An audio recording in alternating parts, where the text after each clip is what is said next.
The problem this evening is one which I hope that most of you will never be directly involved with. But during many years in which I have been a kind of last resort for troubled people, I've had much too frequent contact with this situation, and I think it's only fair that it should be reported and recorded and preserved for those who need it or have a mind to accept it. We all know that the human being is at great disadvantage in the presence of a mystery. We are able to handle the everyday occurrences with a certain amount of skill because we honestly believe that the adversaries that we face are known to us. We can measure our skill against theirs, and if need arises, we can run away and continue the struggle at some other time.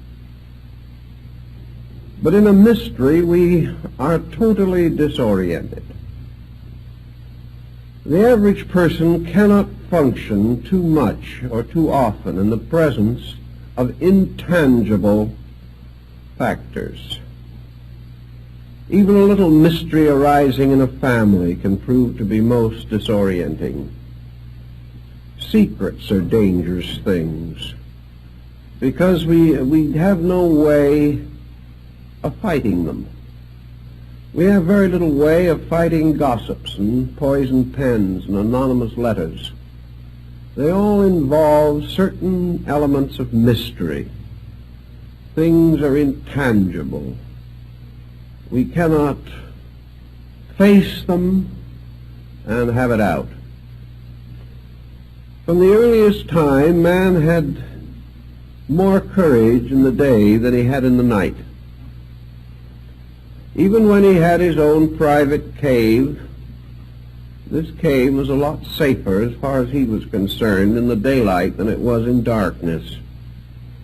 After he built houses and put locks on his doors and barred his windows, he was still happier in the daytime than he was at night, because in night perhaps old boards would creak or something of that nature. Man became afraid again. In our modern scientific life, man is afraid once more because he is afraid of formulas which he cannot understand. He is afraid of tremendous energies which he cannot cope with. They are all mysteries to him. We are a little bit afraid of the minds of other people. We do not know what they are thinking about. We are afraid that they are perhaps planning some secret exploitation of our resources, whatever these things may be. Long ago, man passed through a terrible nightmare, a nightmare of secrets and of darkness and of magic, intensified by a great common belief in the power of evil. The demons lurked in darkness at old crossroads. The fear of spirit possession, the fear of excommunication, of bewitchment, and all these things weighed very heavily upon some of our ancestors. They really never knew how to cope with them. They died as much of terror as of the common ailments of the flesh. So when today we observe the long shadow of mystery reaching into our private lives, there is a certain anxiety. We are not able to cope with the problem effectively. And there are certain questions that I think we all must ask. It has been rather well established by ESP researchers that there are possibilities of a certain kind of clairvoyance The thought transference is very probably a reality and will sometime be standardized, or at least far better understood than it is now. We are more or less convinced that clairvoyance is within the reasonable probability of things, and many different extrasensory potentials are being experienced within ourselves. To a degree, these discoveries are important and useful and helpful, and perhaps they will support our basic idealism or our conviction that the universe is a far greater and more important place than we have ever learned that it was. But there's always this little lurking problem. So we can put it in a very simple words of one individual who spent quite a sum of money to have mental absent treatments. This individual was very anxious that a certain person that they knew should change their way of life. So they hired someone, a practitioner, to go to work on the issue, and after a reasonable length of time, the object of all this attention did make some changes in their way of life, including a will in favor of the individual who came to me. Well, this sounded like higher mentalism, doing a pretty good job. You would get testimonials very easily for such procedures. But suddenly the person who came to me broke out in a cold sweat. This was a little problem. If they could change another individual and get a will in their favor, was it possible that some other individual could change them? While we were out mentally dominating somebody else, could it be that somebody else was trying to mentally dominate us? Do these processes work both ways? If it is possible for us to send our thoughts to change the life of someone else, could someone else send their thought and change our lives? If we want to make someone else do something they do not want to do, can they return the favor in kind? It is one of these things in which it was a good rule, but it shouldn't work both ways. Each person feels that he has a right to change others, but he doesn't like the thought that somebody might be secretly trying to change him.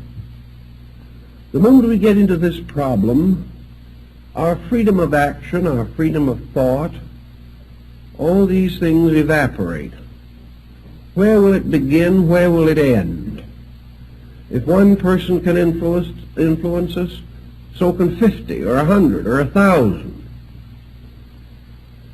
If one individual can cause another person to have a loss out of revenge or out of spite, can somebody else cause us to have a loss the same way?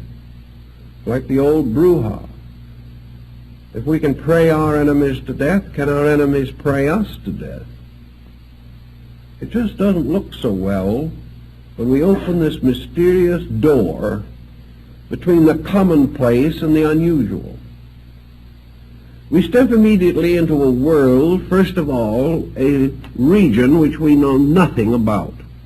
We have no background in our own experience to cope with these intangibles. All we have to work with is a tremendous tendency to fantasy in ourselves, an imagination that can get out of hand even with the commonplace, let alone the unusual, and a mind that has very little foundation in any form of essential courage or fact or reasonableness. With a nature, therefore, that is lacking in most of the requirements of prudence and common sense, it is very easy to get deeper and deeper into a world of wonders that can change gradually and inevitably into a world of terrors. It is a rather dangerous situation for the person to suddenly leave behind the landmarks that he has and knows and depends upon and sail out into an uncharted ocean of mystical and occult possibilities. My experience with this type of situation is that 99 out of 100 land in shipwreck before it's over. They might be able to handle the situation with some dignity if they were very wise or very poised or very well integrated. But who ever heard of an individual very poised and very well integrated who ever got mixed up in these things? 9/10 of the potential victims of their own foolishness in this direction are themselves neurotic. They are persons whose lives have been, in one way or another, unhappy, frustrated, pressure-ridden. They are not thorough scholars. They are not deeply thoughtful individuals, trained thinkers. They are persons who have drifted along through the years, studying a little of this and a little of that, joining this organization and then that organization, and most of them in trouble from the mere process of chronic joining. So many of these organizations threaten their members that if the member leaves for any reason, some dark and mysterious curse will fall upon them. This is enough to wreck a life immediately. The individual living in the 20th century still has the old primordial instinct to be afraid of curses and afraid of the evil thoughts of others. And the moment we give these evil thoughts a large place in our own thinking, we can begin to feel these thoughts moving in on us. Our lives can become haunted by the mere fears that arise from negative speculations about the unknown. These speculations didn't rise as the result of certain interest in metaphysical matters. The individual would probably immediately consider the possibility that he's mentally ill. But if this is part of some strange mystical procedure, he doesn't think of himself as ill at all. He thinks of himself as illuminated. He thinks of himself as having reached new dimensions of consciousness. But then these new dimensions of consciousness begin to go to work on him. And before it's over, we realize that he has simply used this strange unknown as a catalyst for his own neurosis. So we can't too strongly recommend that persons be extremely cautious in trying to explore areas where their knowledge is simply insufficient. Now, knowledge in itself is a very good thing. We should know about everything, even things we do not really agree with, or even things we do not want to believe. We should know about them. We should never assume for a moment that ignorance is an asset. There's a great deal of difference, however, between understanding the theories and practices of certain beliefs and the effort to dabble with them ourselves. There is no reason why we shouldn't understand the theories behind transcendentalism if it intrigues us. But there are many reasons why we shouldn't dabble with it. Especially this is true where we actually haven't even any very solid groundwork in theory. It's one thing perhaps to make some modest experimentation after 20 years of careful study, in which we really have done our own study, not simply taken somebody else's word for it, read a few ancient books or modern reprints, but to approach these things haphazardly, in a strange, childlike faith that somehow we are going to be protected from our own foolishness. This simply does not pay off, except in terms of tragedy. Now, one thing that's not too important at this stage of our thinking is whether all this weird and wonderful world is a reality or simply a psychological condition within ourselves. whether all this magic is a psychic phenomena or a psychological phenomena is not perhaps so important at this point. Regardless of which it is, it has the same effect on us. And when we add to this a certain amount of coincidence, a certain amount of inevitable fortuity, we can build up a pretty strong case for things that can be very difficult if we're not careful. For example, we know that the average person who doesn't feel well will, likely enough, feel better tomorrow. A very large percentage of symptoms, as every doctor knows, are not very valid.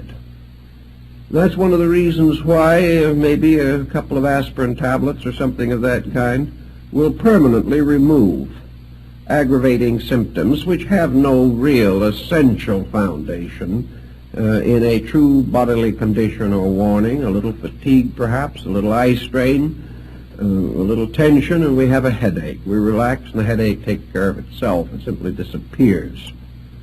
Now, in the same way, for hundreds of years, medicine made use of the bread pill and other simple formulas, the purpose of which was simply to cause the patient to believe that he had been given important medications, and the patient, completely relieved of his anxiety, got well. He didn't really need any medication at all. This is also the reason why so many patent devices during the middle of the last century were so successful, like the magnetic horse blanket and things of this nature. This magnetic blanket had absolutely no magnetism whatever associated with it, but thousands of people reported amazing and miraculous cures.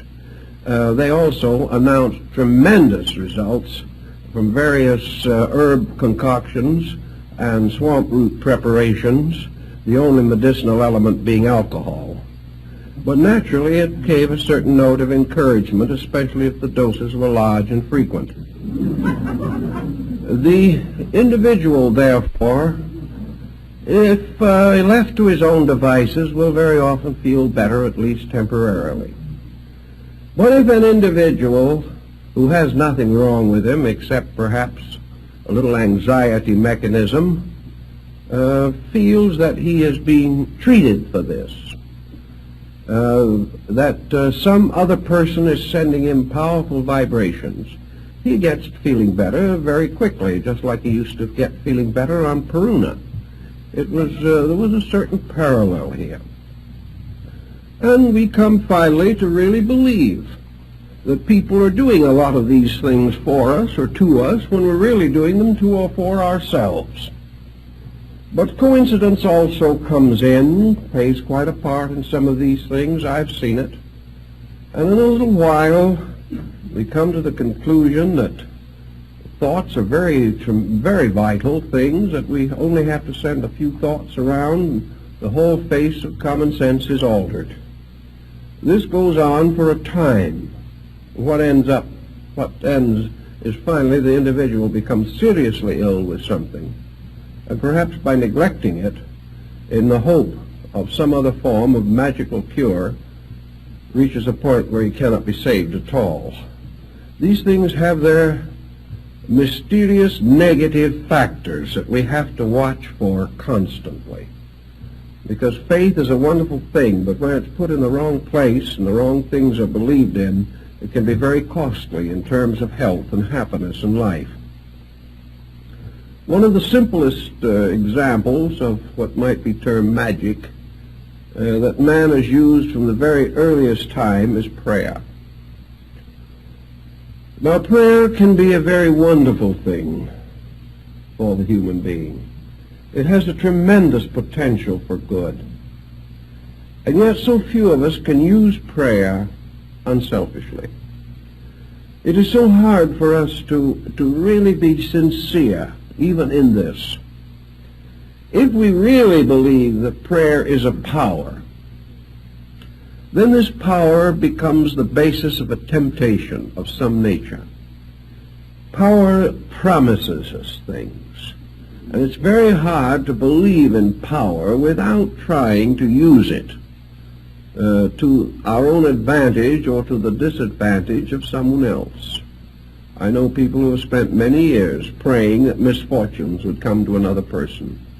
How we can do a thing like this in the name of God is difficult to understand, but it happens every day. We also have a great number of prayers in which the individual is asking God to take care of things he should be taking care of himself, not waiting for the infinite to step in and correct a commonplace situation that we should all be able to handle. Therefore, we have prayer which essentially is a relationship with God, transformed into a kind of a basis of a new kind of old age pension or social security. Prayer becomes the basis of the gratification of very commonplace desires. We don't realize we're misusing it. We have the best intentions in the world. But when we start to pray that somebody else is going to let us foreclose a mortgage on them, we're in dangerous ground. We're in very dangerous ground. And when someone stands up and testifies that as a result of prayer they've doubled their income, there's just a little doubt as to whether this is what prayer was intended for. Whether we really have a right to assume that some spiritual force in nature, a force which has as its primary concern the achievement of ultimates, the great infinite patterns of things, should be supplicated every time we have a headache or every time we have an appetite or a desire which we feel needs gratification. This type of use seems to lead us away from the essential integrity of life. And when we pray that somebody else shall be over-influenced in some way or another, what about the other person? What about the individual who lost money so that our income could be doubled? Did the universe turn on him for our benefit? Was our prayer a means of dishonestly acquiring that which did not belong to us? Most people won't even bother to ask the question. They don't care how it's fulfilled as long as they get what they want. But can we assume that the universe operates this way? And if we're willing to assume this, what happens to our own relationship with every problem of existence? The moment we take the honesty out of the universe anywhere, we take it out everywhere. Either there are principles and rules in this world or there are not. And if there are rules, we cannot break them, and we shouldn't try. And if there are no rules, then our entire ethical life collapses and we have no hope or no reasonable expectation of any kind of good end or constructive purpose in our own existence. The old Greeks brought this question under consideration, and one of them asked Pythagoras how a man should pray. The old Greek replied, never pray for anything. Don't pray for the fulfillment of any desire, because if you pray hard enough, your desire may be fulfilled and may be the destruction of you. In other words, we all know what we want, but only heaven knows what we need. And where we begin to decide what we want and use various esoteric ways of getting what we want, we are defying that universal pattern which alone knows what we need. Therefore, it would appear that prayer has a function, it has a purpose, it has a reason. But that reason is not the fulfillment of commonplace desires. Prayer is a mystic relationship with life. It is man finding the source of his strength in a regular communion with the heavenly power that creates all things. Nearly all ancient prayers were hymns of praise. hymns of thankfulness and gratitude. It was very rare indeed to find in ancient or primitive prayers anyone asking for anything. It was the person simply stating in simple conviction his realization of the wonders of life, of the blessings he enjoyed, the wonderful privileges that he had. And he gave thanks to heaven for the sun and the moon and the earth and the seasons and the harvest. He was not asking, he was thanking. And prayers of this nature are pretty safe prayers because they do not involve any interference in the processes or order or reason of life itself.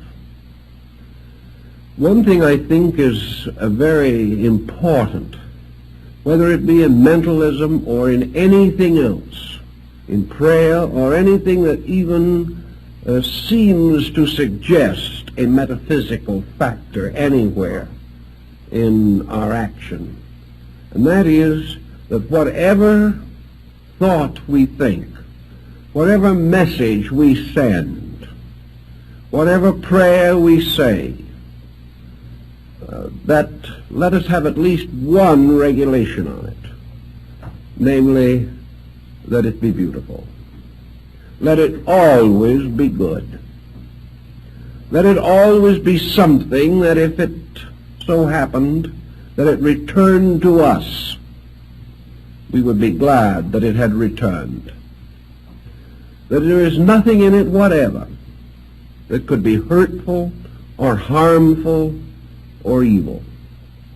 That we ask nothing of another person, exercise no influence over another person, except to bless them, to wish them well, and to hope them the strength to be themselves.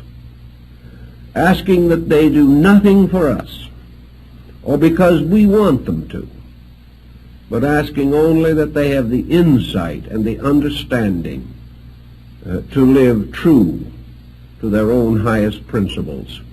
If we are very, very careful to keep ulteriourness out of our thinking, we do not have to live with the consequences of it sometime in the future. But just as we have taken every new and beautiful discovery that man has made and finally used it to hurt man, so even the most simple and beautiful and gracious thoughts that perhaps we start with all too often are twisted around to find some advantage for ourselves or disadvantage to others. In times of war, both armies pray for victory. This cannot be. In all the problems of life, we seek to call upon a divine aid for the advancement of some human concern. And this advancement is nearly always selfish. So another very safe rule in connection with all transcendentalism is to take the self out of it. I think this was the burden of Buddhism. Buddha, of course, lived in India. The Brahmins and Hindus of his time practiced magical rites. They called upon the gods, they invoked spirits, and they did many other things of this nature. Buddha warned against it, as also in Greece did Pythagoras. He warned against it on the ground that all of these rites and rituals had something to do with the gratification of man. That the individual wanted power, he wanted wealth, he wanted security. And even when he, Faust-like, bound some elemental to his services, as in the old legends, it was always in order to gain some gratification for his own ambitions or desires. One of the ways to take the blackness out of magic is to take the selfishness out of it. And in the ancient religions there was a kind of wonderful divine magic, the magic of illumination, the magic of insight and enlightenment. This mysterious and wonderful magic by which man seemed able at times to come into the presence of his God, to stand in the transcendency of the divine principle, to enjoy or to participate in a wonderful experience we sometimes called cosmic consciousness. This kind of a diviner magic, in which self plays no part, is one, perhaps, a form of the transcendent which may be permissible. But the rule, I think, is safe to follow, is that man is in danger whenever he is selfish. And the greater the skill of his selfishness, the greater the danger he is in. And if he uses any esoteric or magical means to gratify selfishness, then he is definitely practicing black magic. And black magic is a magic that perhaps is not so black in itself as that it opens the individual to the blackness of fear, opens him finally to a strange abyss in which he is captured in the very conspiracies which he would turn against others. There can be no ultimate security in anything that is essentially selfish. So when we pray, let us pray as selfless beings, praying for the common good, not even trying to define what that good is, but perhaps building into the concept of our prayer, our meditation, our contemplation, whatever it may be, that wonderful saying, a wonderful statement that seems to be so protective of all good. When turning to God in communion and asking anything of the divine, let us always include that thought, not my will, but thine be done. As long as we do not force will, as long as we do not impose our will upon purpose, as long as we do not stand arrogantly, because our will indicates our conviction that we know and we do not know, as long as we are not arrogant, much will be forgiven us. But in our arrogance, we pitch ourselves into adversity. Always, therefore, our own purposes, our will, our appetites, our instincts, our ambitions must be subservient to the great cycle of laws under which we exist. Man lives in a universe of cause and effect, under the great laws of causality and alternation and harmony and rhythm. Man should not under any condition build into his life any concept which would inspire him to violate law. He should not set himself against natural law. He should ask for nothing that he is not able to earn. And he should in no way attempt to force any condition in nature by which he attempts to evade that which is his natural and proper destiny. If man must pray for something, as Buddha points out, let him pray for enlightenment. Let him pray that the only desire that is desirable is the desire for truth itself. Not the truth we want, but the truth that is. Not the truth we prattle about day by day, but the truth of those infinite principles which we can only dimly comprehend. We may not know what the truth is of a situation, but we have the right to inwardly pray that that truth shall reveal itself according to its own purposes, whether those purposes help us or not, whether they fulfill any desire of ours or perhaps go entirely contrary to our wishes. The thing is, what is the truth? And whatever that truth is, with that we must live. And we must hope that in the face of truth we will have the courage to live according to it, and not according to any compromise that may arise in our own nature. From the dawn of our history, men have struggled to dominate each other, to take away the works and profits of other men. They have conquered nations and spoiled and pillaged the earth. Everywhere the individual, he tries to use strength to dominate the lives of others. By means of strength, by intimidation, by fear, by outnumbering or outwitting, the individual has tried to deprive others of their natural rights.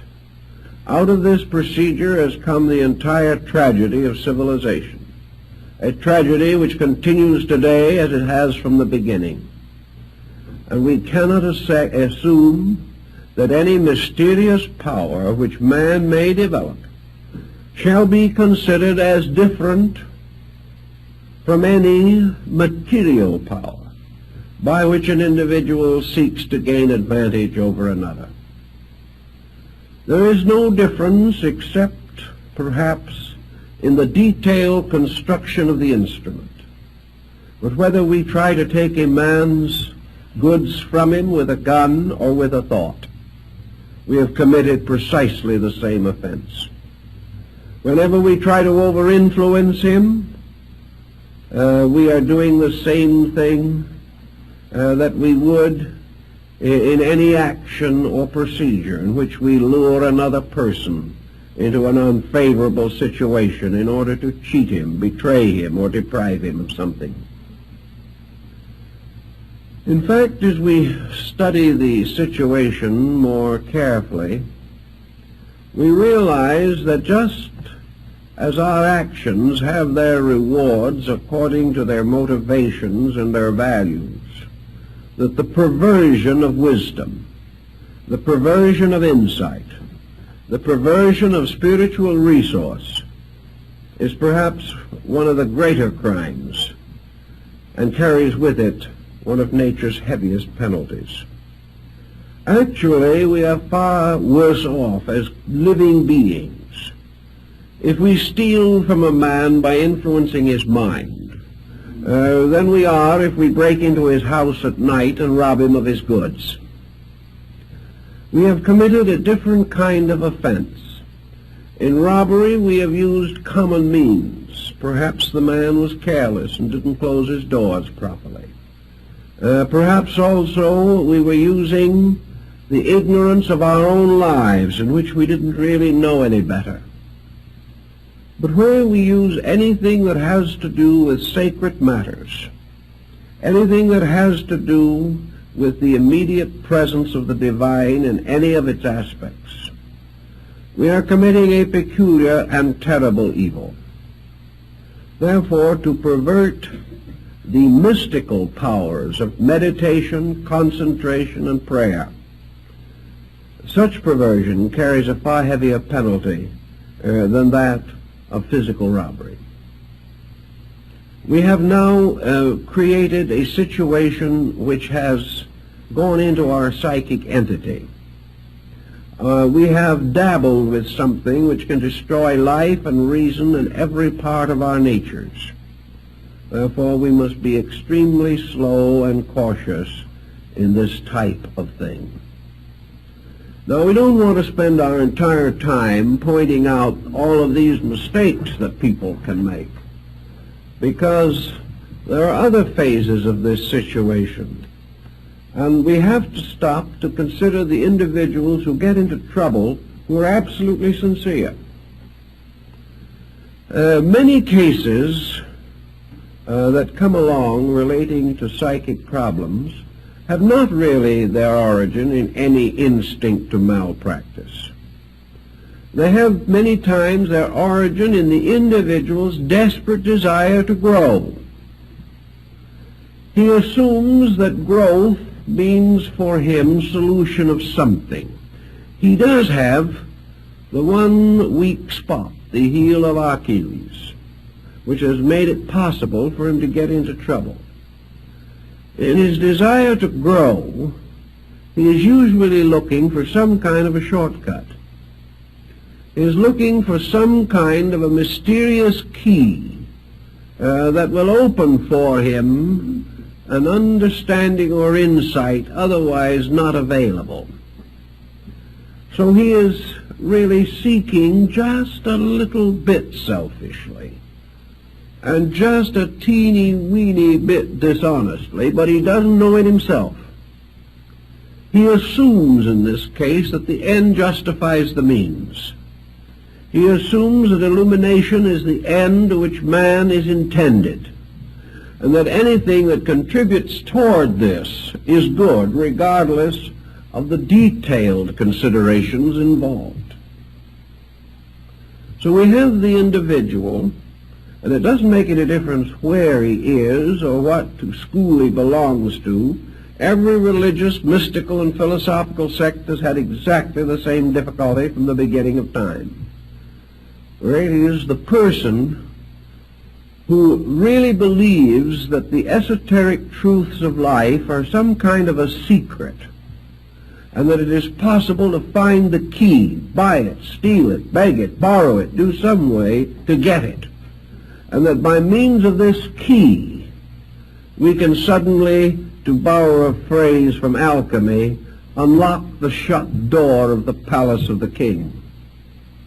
That there is some way, a way in which spirituality can be wonderfully augmented within the individual by some methodology.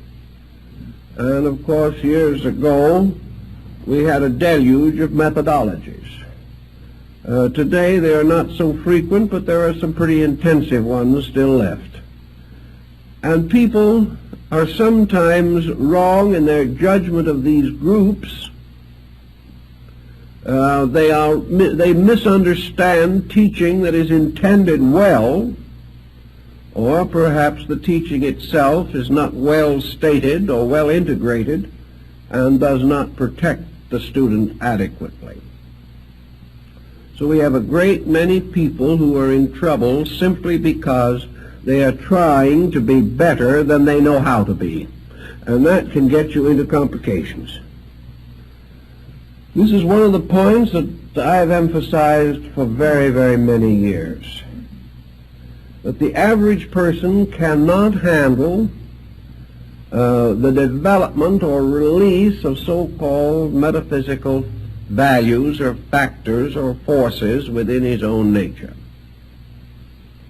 He does not know when a development is legitimate and when it is not. And he does not know where some type of mystical experience begins and some type of wishful thinking leaves off. He just does not know. He cannot really tell the difference between a vision and a dream. He has no way of knowing the difference. For that matter, he doesn't know the difference between a dream and a nightmare. There are many strange and difficult situations that the person cannot cope with. The moment his mind is separated from the commonplace, the landmarks about which he is reasonably certain, he wanders into a mist and mystery which he cannot evaluate. He really doesn't know what he's doing. Now, there should not be this kind of situation. People should not be encouraged or permitted to get into these difficulties. But we can't do very much about it now because the trouble started a long time ago. Back in the gradual collapse of classical culture, the various esoteric arts and sciences of the temples were profaned. These secrets were brought out, initiates broke their obligations, or some even under torture confessed or described things which they should not have discussed. In any event, little by little, what used to be a very carefully guarded way of life became available through the dishonesty or the treachery of members or novices in these subjects, and the old mystery sciences came into the common possession of mankind. Of course, some good was accomplished. It wasn't all bad. For from the temple we got mathematics and astronomy and chemistry and music, geography and history. Practically every science we know was originally part of this secret wisdom. Those sciences which we could turn and apply to the common advancements of mankind have helped, but because they were advanced without the obligations of the ancient temple, most of the secular branches of knowledge have become utterly corrupted, and all knowledge is now used selfishly, whereas in the older times the obligations were such that the possessors of knowledge were bound to right use. This no longer exists as a general policy, unless the person by his own high morality makes a voluntary obligation.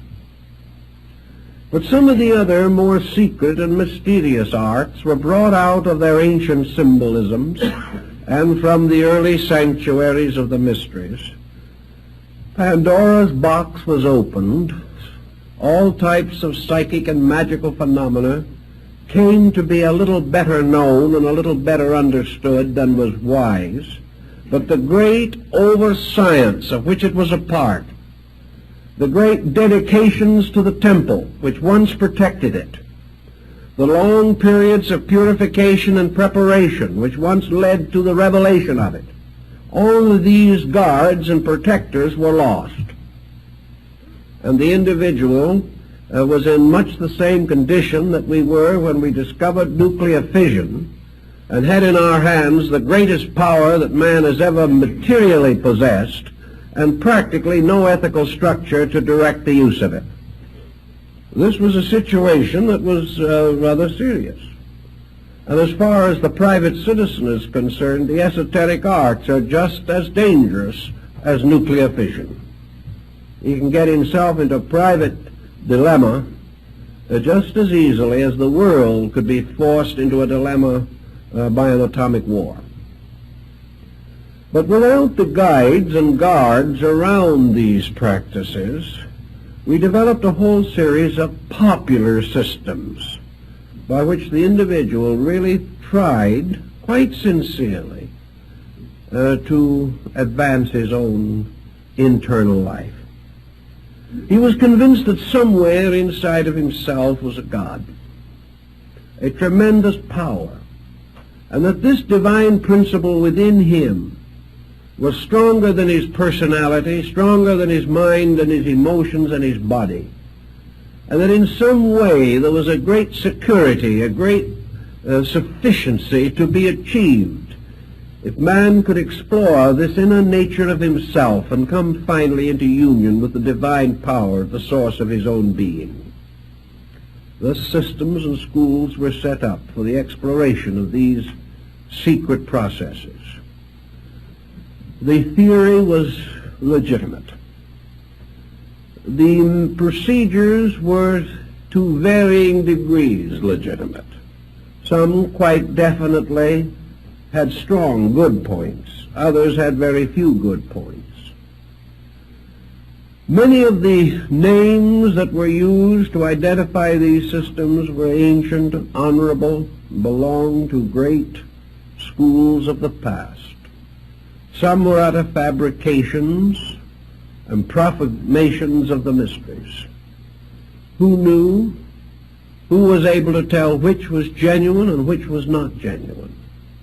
Not 1 in 10,000 who became involved in these various procedures. Everybody had to believe somebody, and most people believed the wrong people. So we had more trouble. Trouble because of sincerity, finally, but trouble because sincerity was not very smart, not very wise in its attitude toward these matters. Every day, whenever a new system comes along, there's somebody who jumps into it gets himself into trouble, and gives the whole theory a bad name. Always the same problem is involved. Every great system of enlightenment the world has ever known has accepted the essential inevitability of universal law. The great disciplines of the mysteries were based upon the law of cause and effect, just as much as the most common occurrences of living. And all of the great steps and stages of the development of man's inner life, these degrees of development were the results or effects of causes, and the causes had to be right, and they had to be exact, and they had to be complete, or the effects would not be what was required or expected or hoped for. So in the whole theory of man's spiritual growth, all growth arose from the unfoldment of personal integrity. The beginning of all mystical discipline was the purification of the individual's life.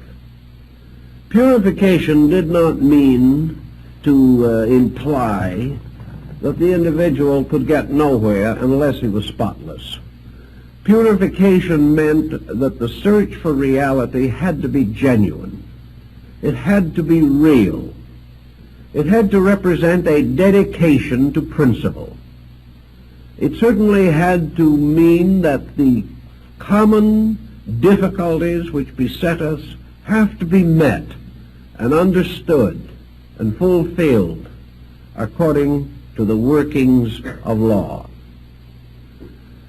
So we have today a great many people who are trying desperately to develop certain extrasensory perceptions. Most of them get in trouble. They get in trouble for many reasons. First, because they do not understand how to develop anything. They have to hope. They have to pray. They have to follow some strange, mysterious pattern and have some kind of faith that it will work. Many times, of course, they are following patterns given them by others. And here we frequently hear the wonderful accounts of the secret instructions that folks have received. And many of these instructions are appalling. They represent the most colossal ignorance and effrontery on someone's part. I've checked a great many of these wonderful revelations of how to develop extrasensory powers, how to become an adept in 5 or 10 lessons, how to look through solid walls and see what's going on the other side, how to multiply the family fortune, make friends, influence people, dominate situations, almost anything you want.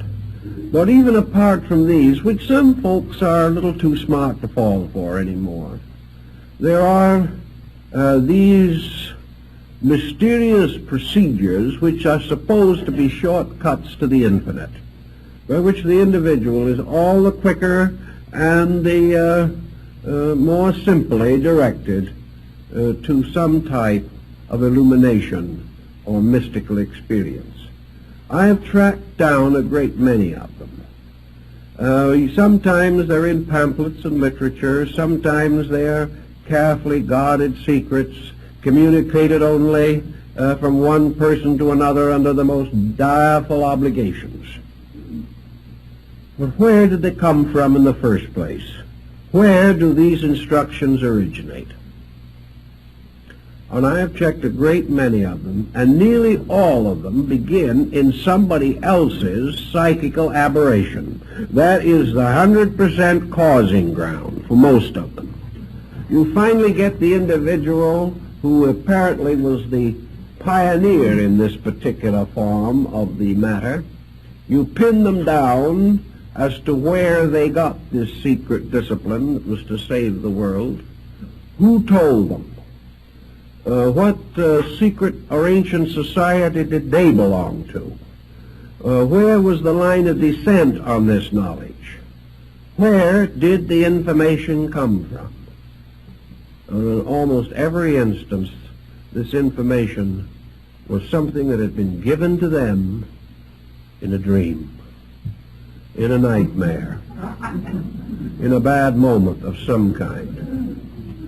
Often it was nothing but a slightly twisted paraphrase of something they had read. But they hadn't consciously taken this thing they had read and passed it on as their own. They really hadn't. But they had been reading about it for some time, and one night they dreamt about it. And it got a few extra flourishes in the processes of the dream, and the next morning a new religion was born. And this is how it started. And people, quite convinced of the sincerity of the source, and the person at the beginning probably actually rather sincere. Everybody in trouble within 6 months. Because the situation was not bona fide, there was nothing. The only way in which the individual could get anywhere with the instructions he was receiving was to develop so powerful an imagination that he had hallucinations of progress relating to himself. He could imagine himself to be illuminated. In fact, if he was real good at it, he could have a dream somewhere also, in which the cosmos opened up and he found himself seated in the midst of the infinite. But the whole thing ended up in a dream. It ended up in a strange, negative, psychic situation. Well, you can say if it made the person happy and didn't do anybody else any harm, and everyone seemed to be getting along a little better than they had before, why upset the apple cart? If that's what they want to believe, we live in a land where you can believe almost anything you want, why not let them go on believing? Well, if it went along nicely like this and everything remained happy, that wouldn't be perhaps so bad a situation. But it never goes that way. In a very short time, the false doctrines, the false ideas, the stupid situations that arise begin to create complications. The individual who thinks he is illumined insists on illuminating other people. He doesn't know much himself, and by the time it passes on to a number of others, it's worse than when he got it. He begins to have pre-warning of various events. He frightens people to death.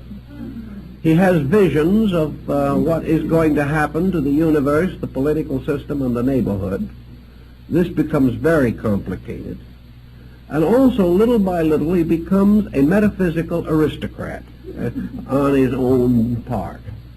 There is this note of infallibility about him. After he's had this a little while, he loses his family, his relatives, and his friends, who cannot put up with this concept of an infallible person who is making as many mistakes as he ever made, but isn't admitting them anymore.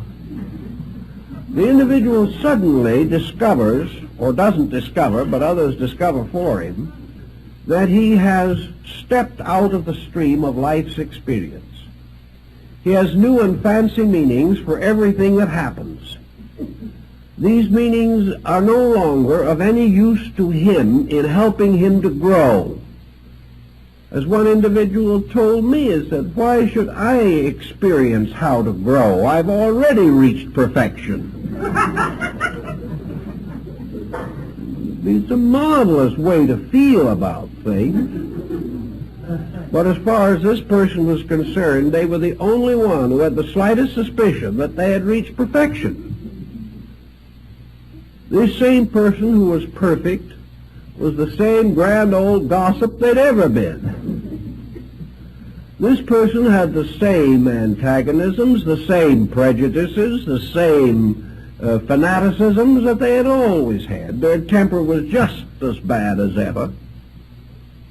The only difference is that they had the same faults, but now they were blind to them, and this is no improvement. Or, as one individual explained to me, who had a certain rather bad dispositional problem that they had worked with for a number of years before they had become illuminated, I asked them how they were getting along with this old problem that they had been fighting with for years, and they looked at me rather scornfully and assured me that a nasty temper was one of the proofs of advancement. How foolish can you get? And they believed it. Little by little, all perspective was gone. Now, this isn't helpful. The individual keeps on going along this way until a situation arises in which they come face to face with an emergency in which the only solution would lie in the fact they were what they thought they were. That they did possess sufficient insight and understanding to solve a major issue. When this emergency arises, the issue is not solved because they haven't what it takes to solve it. Sometimes there is a very bitter disillusionment. It's a horrible thing to suddenly wake up and realize you've been studying for 20 years something that isn't so. Very discouraging. Also, that in the moment when all these things were supposed to produce their miracles, nothing happened. There are these bitter and painful experiences. And we see that the person who starts off on one of these tangents never knows where he's going to end. Unfortunately, too many of them end with mental breakdowns. They become so involved, so tied up, they can't possibly solve the situation. Another painful interlude that most of these persons come in contact with is the fact that they are so right and nobody else sees it. This is very unfortunate. They know that they are creatures of destiny, but the world won't accept them. Under such pressure as this, they become antisocial, turn against the world. They feel that they are being persecuted simply because they're not agreed with. This can get to be a very serious source of mental and emotional stress. Almost everything that arises from these false, basic attitudes become in turn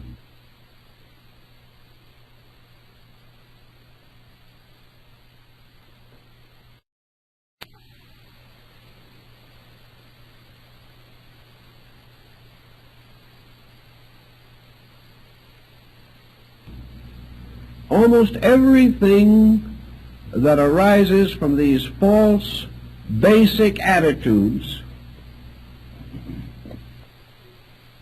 taking the life away from the simple dignities, the simple humanities that make things valuable. If, therefore, you are not careful, you can get into trouble. Here's another general phase of the matter which also has its problems, and that is the effect upon health. We've spoken about a little about the emotional and mental stress of these situations. Now let's speak about the physical, the possible damage that is done physically as a result of some of these procedures. Nearly all metaphysical practices involve a certain amount of stress. They create various kinds of fixed tensions of one kind or another. Most forms of concentration will do this in time. The individual, whether he realizes it or not, subjects his nervous system, particularly the autonomic system, to a tremendous amount of stress. The moment the confusion is set up in our relationships with life, the nervous system begins to flutter. Because the nervous system is very close to fear, anxiety, uncertainty, unreasonable hope, and the ups and downs of 1 minute of despair and the next minute of exaltation, the individual believing everything one moment and nothing the next moment, more or less disoriented much of the time, and becoming more and more hypersensitive, more and more defensive, because he is increasingly misunderstood by everybody else. Little by little his life becomes miserable, unhappy, unadjusted, tension-ridden, stress-torn. And in a very reasonable length of time, the physical situation begins to reveal itself.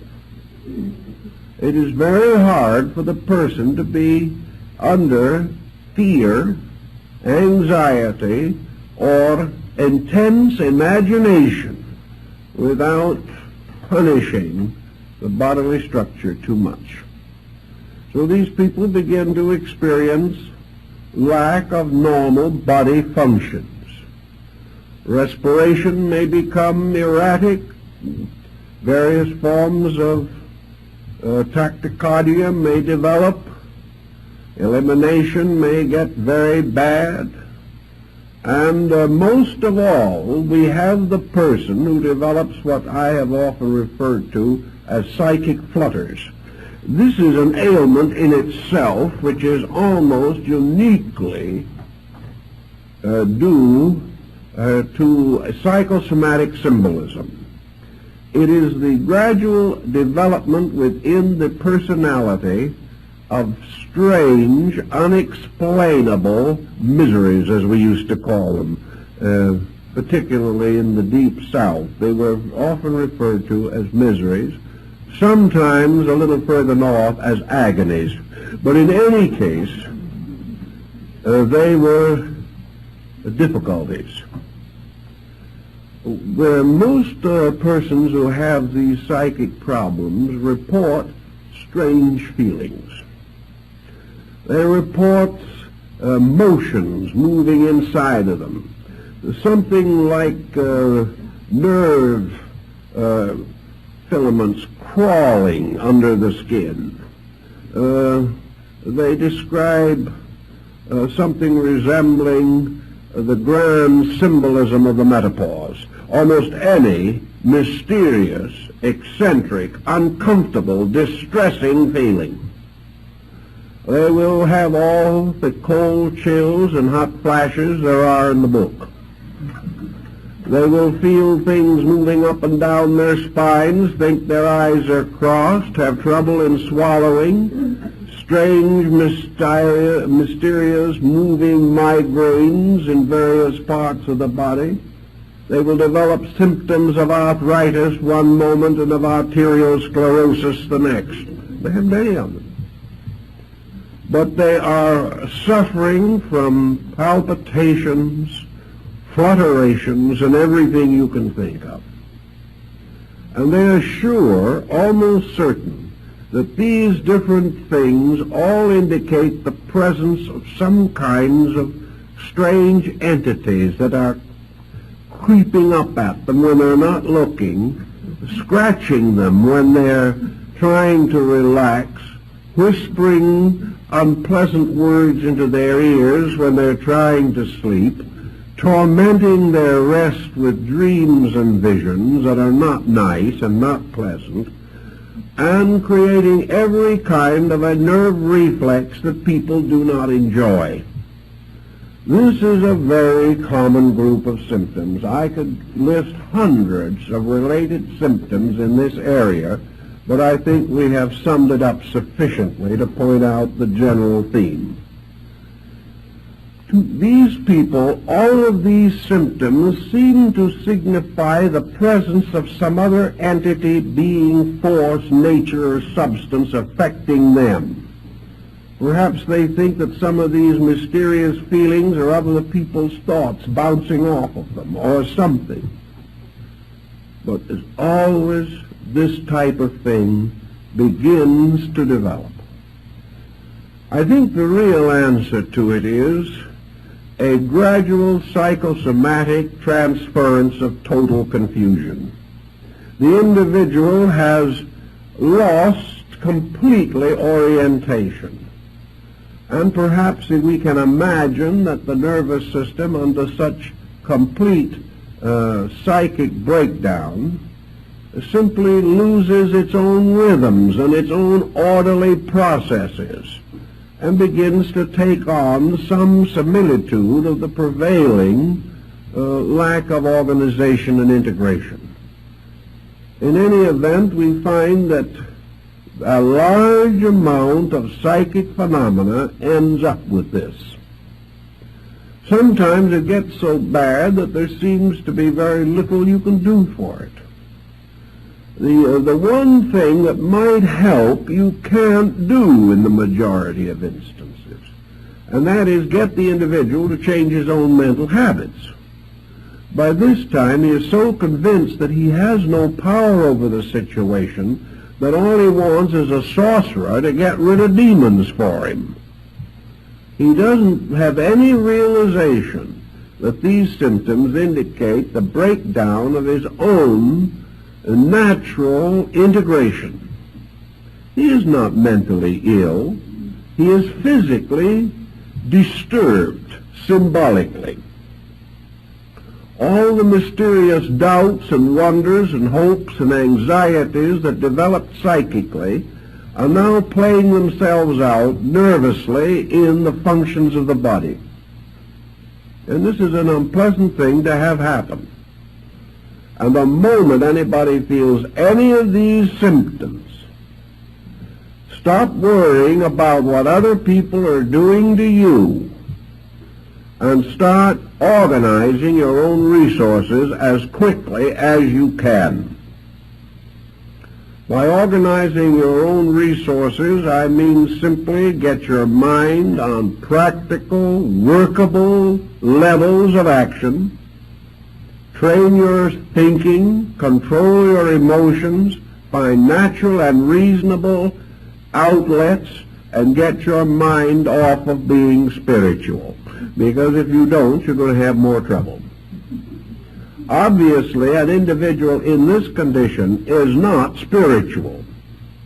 Therefore, whatever method has been used to get into trouble is not the method they should be following if they wish to become wise. So there's no use continuing the present policy. It is obviously wrong, or the individual wouldn't be in trouble all the time. This, again, is a problem that affects good people. People who have tried very hard, but who have lost a certain sense of security. They have been thrown out into a universe that is too big for them, and they weren't smart enough to swim to shore as quickly as possible.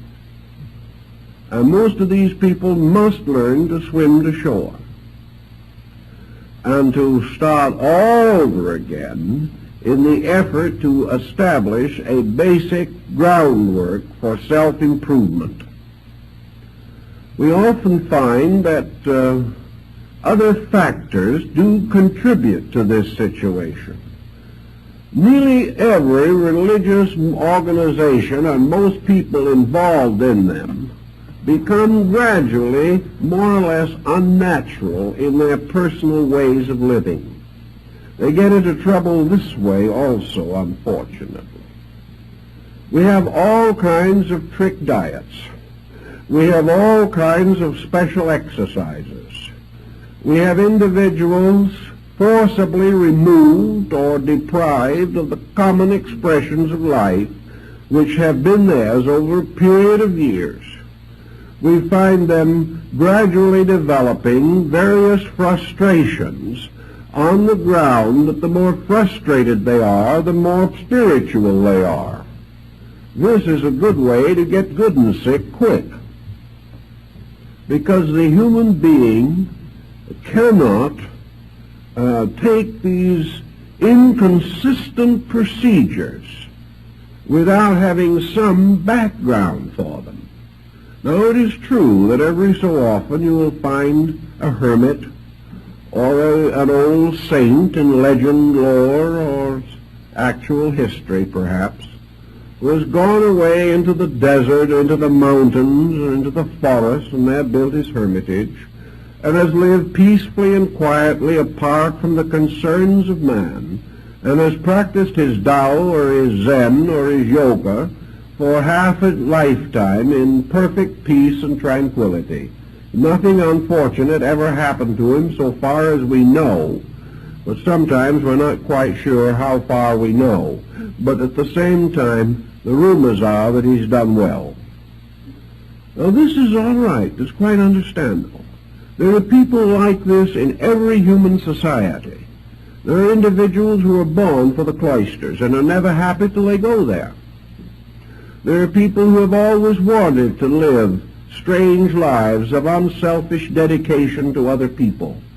They're really most content in some field of religious service. They have no strong attachments to worldliness.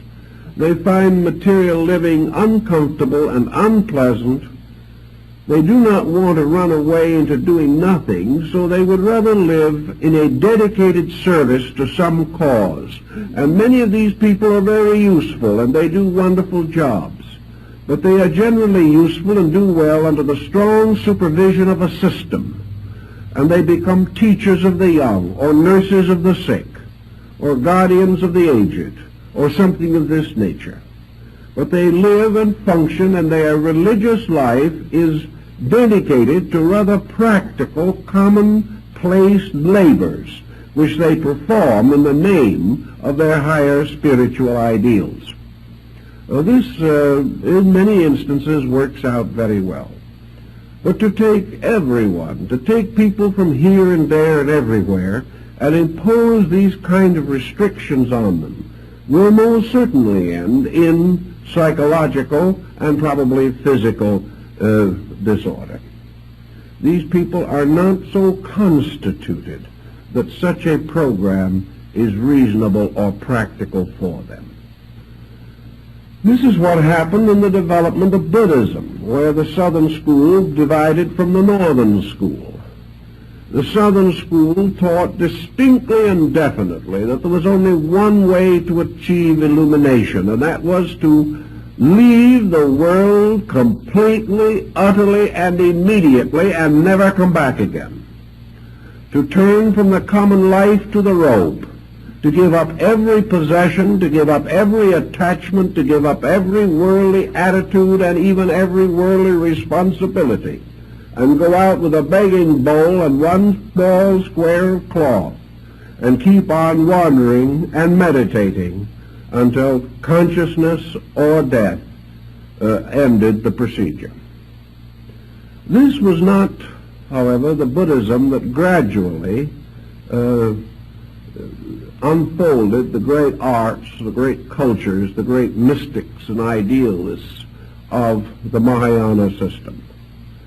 Man gradually came to realize that somehow the great spiritual truths had to be brought within the range of his common life. It became necessary for him to think of the way of liberation for the householder, that the father and mother with children and family and business had to have their part in this great pattern of enlightenment, that it wasn't to leave everything and to depart into the unknown, but in some mysterious way to increase in grace, insight, and understanding every day, to find in the commonplace the source of enlightenment and inspiration, and also to realize that for the majority of mankind, simple idealistic devotion to principles was the wisest and best way to grow. That sometimes if the person had the internal requisites, if he had brought forward with him from some previous life a degree of insight that called for the development of some extrasensory perception, it would come in due time of itself. And of course in the northern Buddhist system, that was the last thing anybody asked for or expected. They did not practiced their religion in the hopes that some initiation or mystical experience would occur to them. They practiced their religion because they believed that their religion was the proper way of life, that if they lived this and lived it well and kept the law, they would fulfill their responsibility to God and themselves. The whole purpose underlying this religious philosophy was not the unfoldment of the individual primarily. It was obedience to the law, the glorification of truth by keeping its rules and principles, and keeping them unselfishly, not in hope of enlightenment, but because this was the proper labor of an enlightened human being. Under such conditions, we do know that there were mystics, and great mystics arise among these different groups. But these mystics were persons who had slowly unfolded. They had lived each step of the common life. They had grown skillful and wise in the philosophy of the doctrine. They had gone out and dedicated themselves to the service of others over long periods of time. They had gained practical insight as working with the sick and as helping to solve the problems of the burdened. They had become the counselors of rulers and the friends of princes. They had helped in the creation of good laws. They had helped to perfect arts and sciences. Many of them actually gave skills to their peoples. And Kobodaishi, who was one of the great monks of the Shingon-shu in Japan, is accredited with having given almost as many inventions to the Japanese people as Leonardo da Vinci gave to Europe. A tremendous genius in his own right.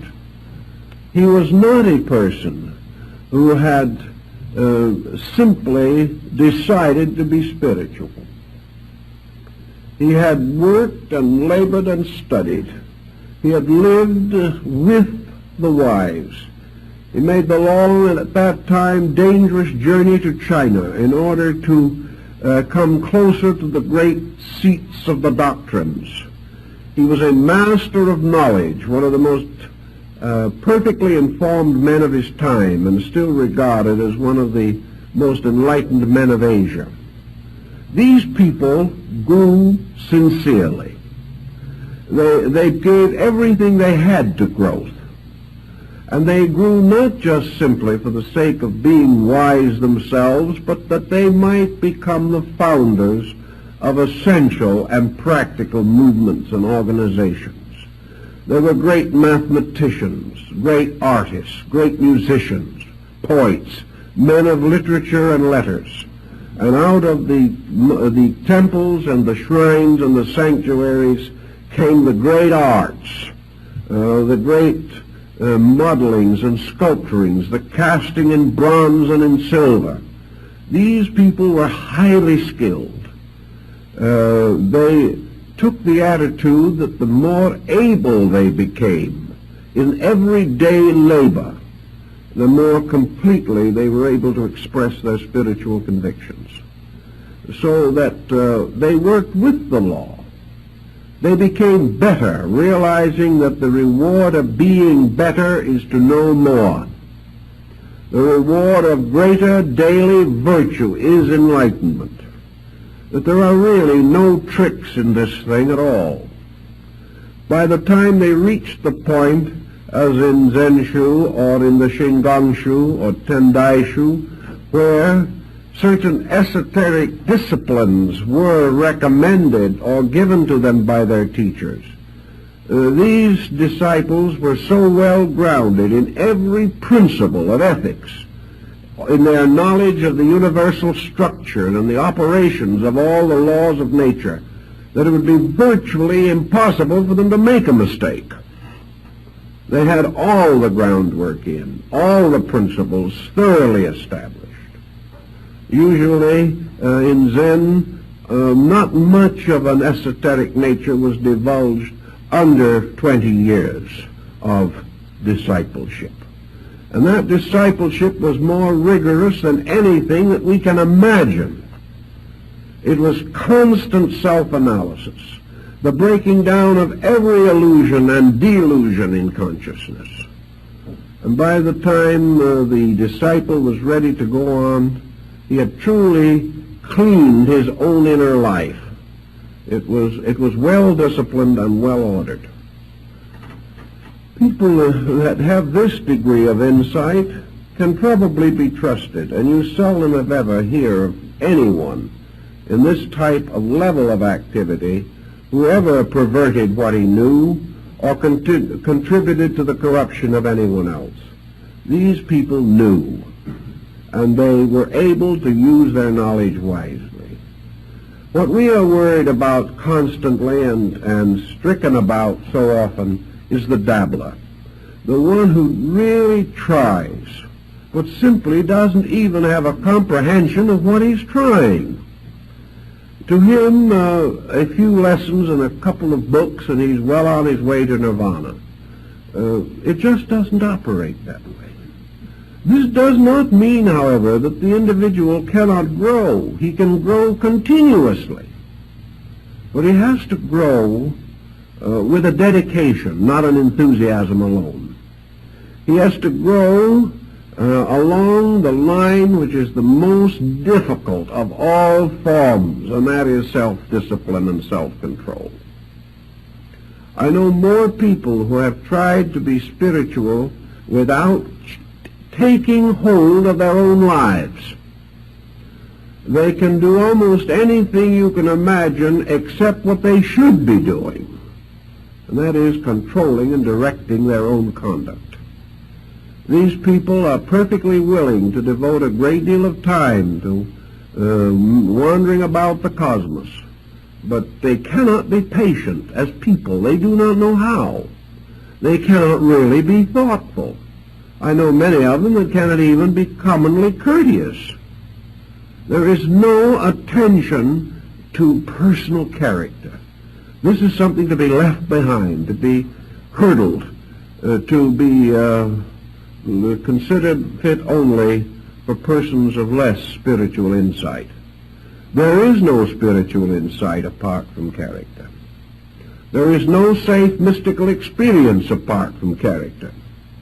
There is no possibility of man exploring the inner universe of value safely unless his own integrity is completely established. Any other course of procedure is bound to lead ultimately to difficulty. And because no one but the individual himself knows the degree of his insight, each person has to come to some way of judging these things.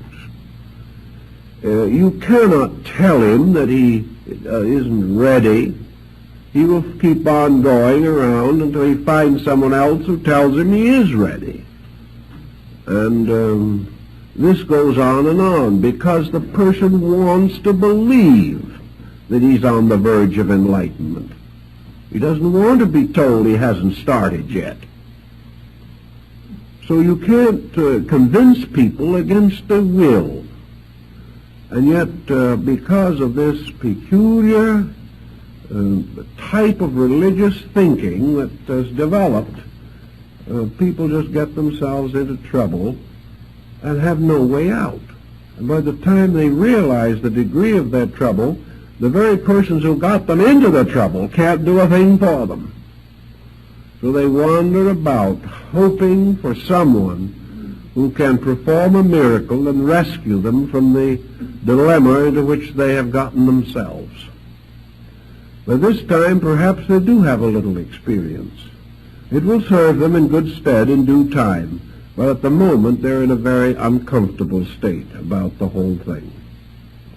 So we can only profoundly warn the individual that when he starts dabbling with mysterious things,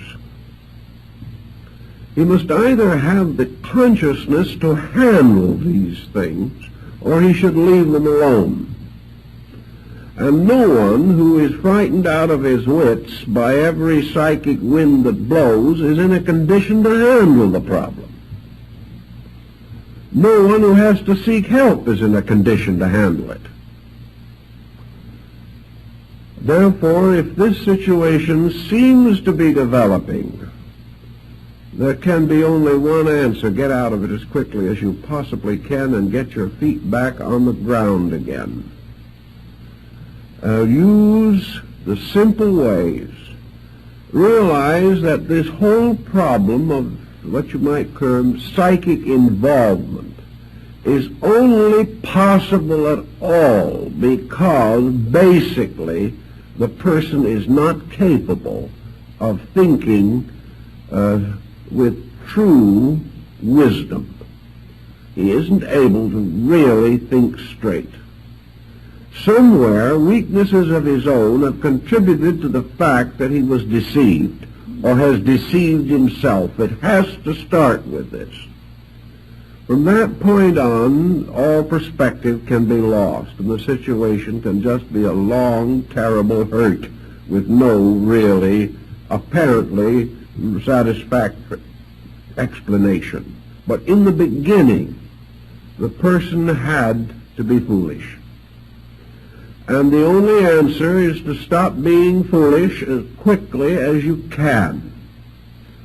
There are ways in which some damage in this area can be rescued, or the individual can be pulled out of his problem. We realize that as the problem gets worse, as the individual advances in some form of psychic persecution, which is more and more difficult for him to get off of his own mind, he is inevitably becoming neurotic. He is becoming fear-ridden. Even if he hasn't reached a degree of hallucination, it may come any moment. He is certainly actually frightened.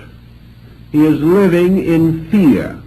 The whole thing has become a phobia. And this phobia is nursed. Fear is nursed by fear. The more he worries about his fears, the more he thinks about his fears, the more he waits for new symptoms to appear, the more frightened he will become. And if this goes on, especially if the individual is alone, perhaps living alone, where there is very little contact with other people, too much loneliness to begin with, which may have been a contributing cause in the first place, then this person must either make a valiant break with the situation where he finds himself, or he will not get out of the difficulty.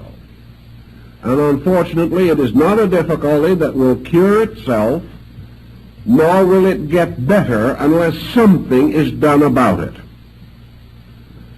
Realizing, therefore, that as in the case of nearly all forms of neurosis, which may come from other causes, there is too much self-attention. The mind and emotions are focused upon the dilemmas of the self constantly. This means that little by little it becomes a 24-hour vigil of psychic self-defense against the unknown. The individual doesn't dare sleep. He doesn't dare do anything because of this constantly increasing pressure of fear. A pressure that is usually accompanied by psychosomatic symptoms that seem so real that there is no way apparently of explaining them except to assume that the psychic persecution is real itself. Under this combination we have a hard, vicious circle which is extremely difficult to break. The best way that we can solve it is by starting out with the assumption that a pattern is no stronger than its weakest link. The situation is a pattern. If we can break it somewhere, we perhaps can break it everywhere. If we can put new factors into the problem, or take old factors out of it, if we can shift the point of view, if we can change the psychic chemistry in some way, then the individual may be able to handle it himself from there on. So we have common things that we try to do to help people in this type of problem. We try to find out anything that they are doing that is unnatural, unreasonable, or likely to contribute to the trouble. If these people are starving themselves to death in the name of religion, we suggest a square meal, but that it be taken slowly, because otherwise they may have dyspepsia. If these individuals have been practicing some form of syncopated breathing or something of this nature, they must stop it, or the situation will not change. If these people have left the world because it is so materialistic and so unspiritual that it is constantly hurting their very, very subtle etheric bodies, we suggest strongly they go back in the world and reestablish contact. That they've got to get out and get back in those good old low vibrations again, because the high ones are killing them. If these people have no interest in life whatsoever except waiting for the next psychic phenomena, we strongly recommend other interests.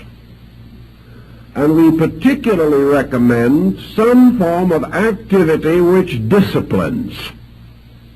If these people are retired on an income or are divorced and living on alimony and don't have to work, they're in a especially bad spot. These people have to decide that they have to work. They have to come to the conclusion that no matter what they have or how much security they enjoy, they will destroy themselves if they are not usefully occupied. We find then the importance of these people training some part of their natures. And the result shows how badly this training is needed, for so frequently these people are completely unable to take up any line of self-discipline without a massive struggle. These individuals cannot go back to school and take some adult education work. It's too monotonous. In other words, they cannot say to themselves, I expect to do this and I will do it. It's part of the very evidence of the trouble they got into. But you've got to get them out of it. They have to have new interests, new activities, practical outlets. They have to take up studies. They have to discipline themselves. If you want to play the piano, you discipline yourself.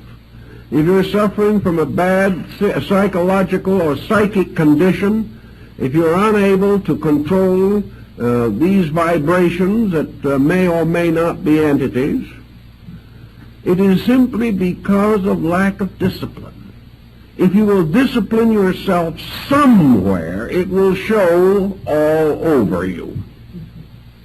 Therefore, if we can get this individual who has never made up their own mind clearly on any subject in their entire lives, but who thinks they're just on the suburbs of heaven, if you can get this individual to go out and study music for 5 years, doing scales for the first 3, and insisting that their own hands and their own minds will do this.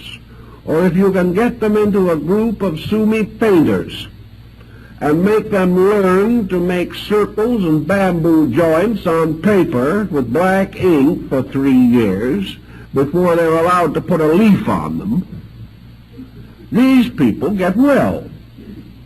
Why? Because they have suddenly learned that they can make their minds and emotions do what is required of them. The person becomes positive. He has some accomplishment. He has some ability. It usually takes from 1 to 3 months for a discipline to become a fascinating thing. The first 2 or 3 months, it is drudgery. But if a person really has some qualities within his own nature, he will develop a growing interest in the new things that are of interest or value to him. So if he can hold on for 2 or 3 months, the subjects will probably take over a large part of his habit mechanism. He will then go on and find that he has learned how to learn. If he will do this and gradually develop disciplines, he will then be able to turn these disciplines to the direct problems that are probleming him. He will be able to turn these disciplines to fear. He will find that he is able to control fear in himself. He will be able to control his own spiritual ambitions and realize that he's probably not quite ready for nirvana. He will be able to recognize that it is possible for him to go home into an empty house, perhaps, and build there a world of interesting values because he has become an interesting person. It is from ourselves that the environment in which we live must radiate. If we are negative, the environment is negative and afflicts us. If we are dynamic in ourselves, the environment in which we find our daily living becomes itself a dynamic source of inspiration. Everywhere the individual achieves his spiritual integration by becoming master of his own instincts, appetites, impulses, and fears. So if we can create in the person new interests, if we can cause this person to become more concerned over someone else than himself. I've known 2 or 3 cases of this spiritual problem in which the individual was suddenly transformed by an unavoidable responsibility. They suddenly realized they had a duty that had to be performed. They rose magnificently to this responsibility, and the psychic problem vanished instantly. But there has to be something bigger than our fears. If we start correctly with our philosophic growth, truth is always bigger than our fears. But too many people live in a universe in which truth is lost.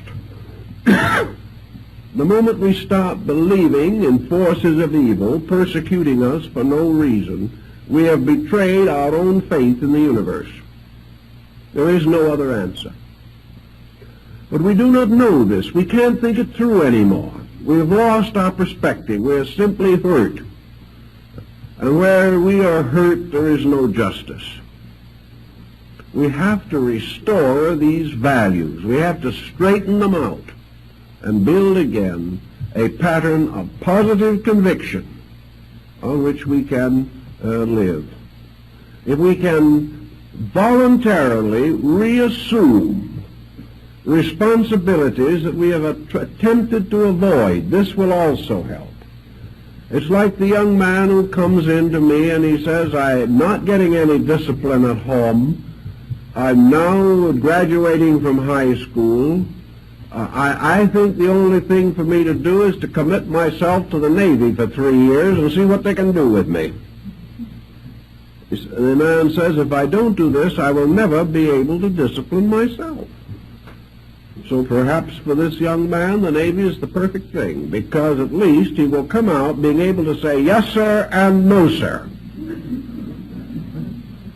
which is more than the average person can do. He will also know that when an order is given, he will obey, which the average child has not discovered. He also realizes that he's part of a team. And if he betrays the team, he is pretty much of a skunk. In civilian life, we don't know this. I have known several instances where young men have done this and have come back a credit to themselves and their families, who would otherwise have been on the street and probably in delinquency from lack of discipline and direction. So where we have a person who finds himself slipping into a negative psychic condition, we have the same thing. Put yourself under discipline. I doubt if the Navy would be interested, but there are other things you can do. You can create your own discipline.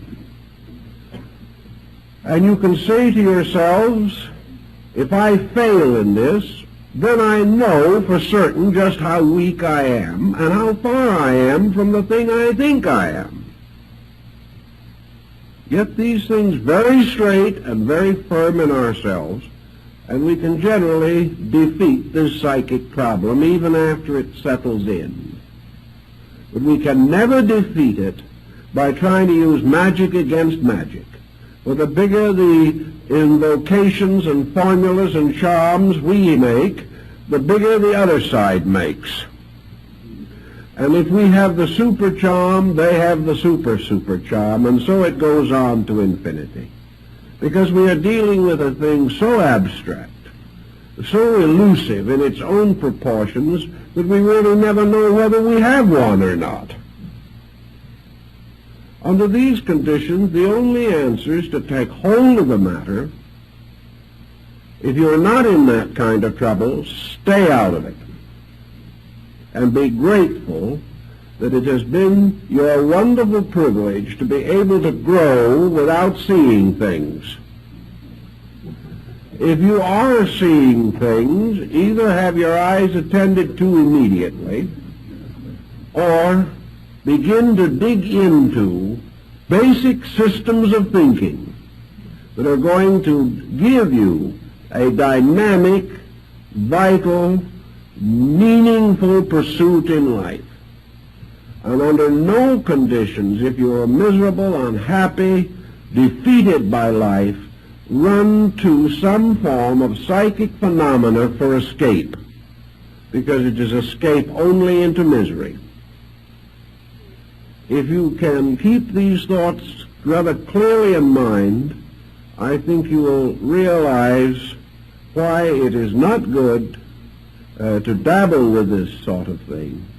From an experimental stage, it is very foolish. It is like experimenting with poisonous serpents, or experimenting with some deadly material that is liable to explode in your face at any moment. Do not experiment. Do not play games with life. But realize that if you really want to make philosophy your journey, as Plotinus said, build a solid knowledge supporting a well-disciplined, well-integrated character. Then as you naturally grow and properly develop, any spiritual graces that you may require for your proper growth will be added unto you in due season. In this way, you won't have any trouble. Thank you very much.